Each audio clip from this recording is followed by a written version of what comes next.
Okay. But depending on the surface you're stretching on, you may want to use a mat for comfort. Follow me for the traditional stretches.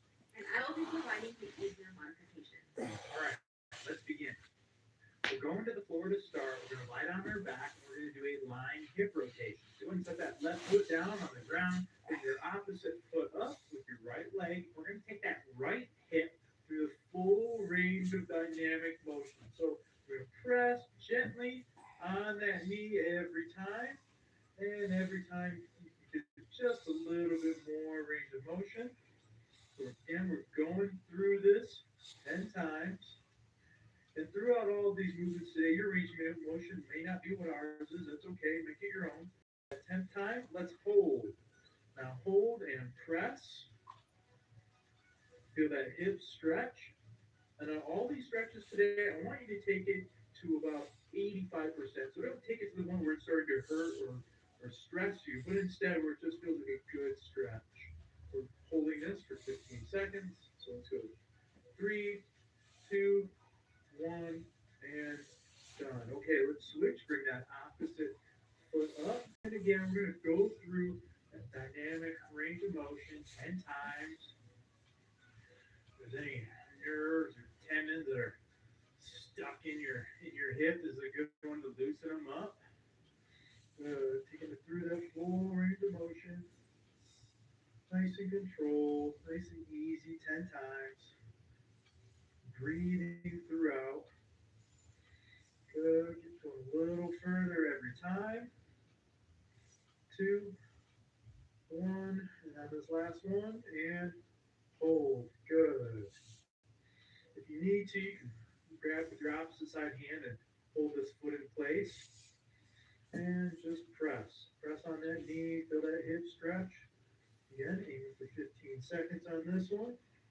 And we are breathing. Let's go. Three, two, one, zero. Excellent. Okay, similar position for the next one. Let's go back to that right leg. We're going to do a figure four. Bring that right leg up. We're going to reach through your legs, both hands wrapped around that knee. Now we're going to pull this knee into. So on this one, we're not doing the dynamic range of movement. We're just pulling and holding for 15 seconds. Now you might be able to pull it all the way to your chest, or you might be good just right here. Everybody's a little bit different. So again, you make this routine your own for your own capabilities today. Breathe, pull, again, feel that stretch all through your hips and glutes. And three, two, one. Excellent. All right, let's bring that opposite Oh. leg up and do the left side. Again, pulling to your chest. Breathe. Whew, this side is definitely tighter than my right You side. know, actually, it is on me too. And you might experience that. That's all right. Going through these, you might experience some, figure out a couple spots are tighter than you had anticipated. You might discover some new things about yourself There doing we this go. one. Nothing wrong with that. Let's hold for three, two, one, and zero. All right, good. Next, we're going to work on your piriformis, which is up here, this little foramen which your sciatic nerve runs through, often causes that sciatic nerve pain. So we're going to target that one with this next stretch. Go ahead and kick that leg over your right leg over your left. We're going to angle that left knee in just a little bit. All right, now we're going to grab that right knee with both hands and we're going to take it through a dynamic range of movement. But we're pulling that right knee to your left shoulder. So you're pulling it across. So not just back, not just over, but you're pulling it up and across. And Up towards your shoulder. up towards your shoulder. Again, about 10 times through this range of motion. A little bit more of a stretch every time. Working your way into it. Two, one, and on this last one, 15-second hold. And stretch. Good. Feel that stretch all down your leg, into your glutes, maybe a little bit into your back. That's all right. That's how we know it's working. Loosening it up. Putting in the work today so we can feel those results tomorrow. Let's hold for three, two, one. Excellent. Okay. Gently come back. And let's switch it up. Let's do the opposite side.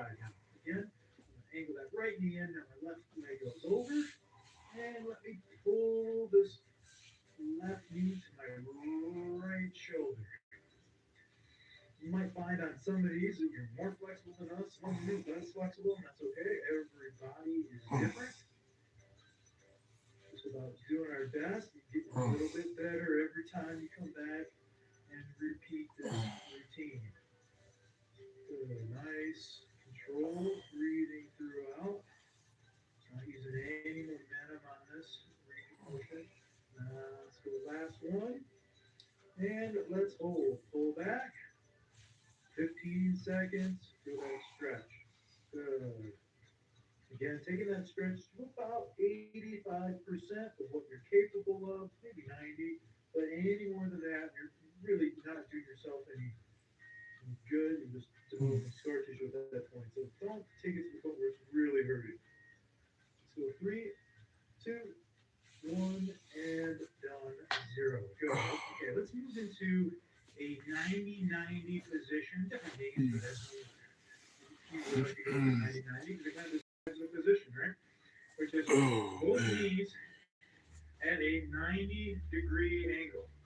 And so Claudia is just going to hang out here and make sure you're trying her best to get both knees down on the ground. Where I'm going to take it from this position, I'm going to go one step further into a pigeon. So I'm going to bring this foot in, and then I'm going to bring this back leg back.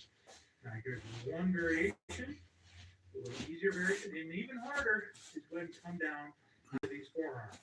You decide which one of these three is going to be right for you today. Either way, we're feeling that hip stretch, feeling it work, and hold. Good. If you're doing the pigeon variation, make sure that you have your weight over your leg and you don't cheat by bringing it out here. Let's go 3, 2, 1, and 0. Good. Okay. Let's do that opposite side now. So go ahead and start with that opposite side. 90-90. Good. And again, from here, I'm going to move into that pigeon. So I'm kicking that back leg out behind me. And I'm coming forward just to give you a different angle. Good. If you're experiencing a little cramping, pretty sure that's normal because Totally normal. this was me yesterday, cramping. So just try to breathe through the movement. And this is actually the second time that we're shooting this video. The first time, we had a equipment malfunction. Let's hold this for 3 more seconds. 2, 1, 0. Good. I'm actually feeling more flexible as a result. That's good. 2 days in a row. It works. Hey, thanks for the routine. Okay, we're going to go to our backs. We're going to do a supine butterfly. So let's lie on our backs, put your feet together, and try your best to get your feet close to your body. They might not be able to. They might be out here. So just do the best you can. Now let's go through this full range of butterfly motion, opening up and closing. Let's do that 10 times. Nice and controlled, nice and easy. Taking your knees down a little further every single time. Good. Nice and controlled breathing. 2, 1, and on this last one, let's drive those knees to the floor. Feel that major stretch. Just isometric hold. Static stretch. If you'd like to, you can use your hands. Get just a little extra stretch if you want to kick it up and down so you feel comfortable doing so. Good. Hold this one for 5, 4, 3, 2, 1, and 0. Good. We're going to lie flat on our backs with our feet up. So this next one, we're going to push our pelvic bone through the floor. Now this one's hard to pick up on camera because you really don't get to see much. We're literally going to push our pelvic bone through the ground. Keep your lower back flat on the ground. We're just pushing through the ground. So you're pushing straight down with your pelvic bone. Straight down, push down. Good. So this one is going to engage your core. And don't allow your lower back to curve on this one, or your lower back to come up off the ground. Keep your whole back on the ground while you do this one. Again, just pressing through and breathing. Excellent. Good. Let's hold this one for 5 more seconds. Keep Pressing through, straight down into the ground. Let's go 5, 4, 3, 2, 1, 0. Okay, excellent. Relax. Shake it out. All right, the next one we're moving into is an iso hip up. Again, Claudia, we're going to do the same move on this one. Bring your feet nice and close to your glutes. Feet are flat on the ground. Now let's press up, drive up off your heels. But ideally, we want to make a straight line from your knees to your shoulders. So get those glutes up. Don't want to hyperextend, but at the same time, you don't want your butt sagging. So a nice straight line. Drive off those heels and really flex your glutes and actually your abs. Even though we are working your back, I don't want you to focus on squeezing your back, but instead focus on hamstrings, glutes, and your abs. Good. And just hold. Excellent work. Again, make this your own. If you can't quite get up as high as we can, that's okay today. Everybody has to start somewhere. You can come back, repeat this routine. You get a little bit better every single time. It's not going to happen overnight, but if you work at it, I promise you, you will get there. Excellent. Let's go 5, 4, 3, 2, 1, and 0. Slowly back down. Nice. Okay, arms out at our side for the next one. Let's go ahead and bring your knees up to a 90-degree angle. We're going to do a lying leg twist stretch. Twist my knees all the way down to a 90. Remember, legs are on the ground. So don't go all the way down like this. I want you to keep your back flat on the ground when you do this one. So if you don't feel comfortable coming all the way to the 90 with your back flat, then like Claudia is doing on the 45 is great. You choose which one of these two is going to be right for you today. Try to keep those shoulder blades on the ground. Good. So that stretch. If you are doing this full 90, don't just let your body relax. Still keep some tension. Feel that stretch. Good. And 5, 4, 3, 2, 1. Other side. Of course, we got to do both sides. Keep it nice and even. Nice. Good. Multiple applications for this routine. Whether you just want to do some rehabilitation and strengthen your lower back, or maybe you're trying to fight back from an injury. Either way, this is a great routine for you. Feel that stretch. Good. Hold tight on this one. Again, just take it to the point where you feel comfortable, not to the point where you're in pain. Good. Let's go.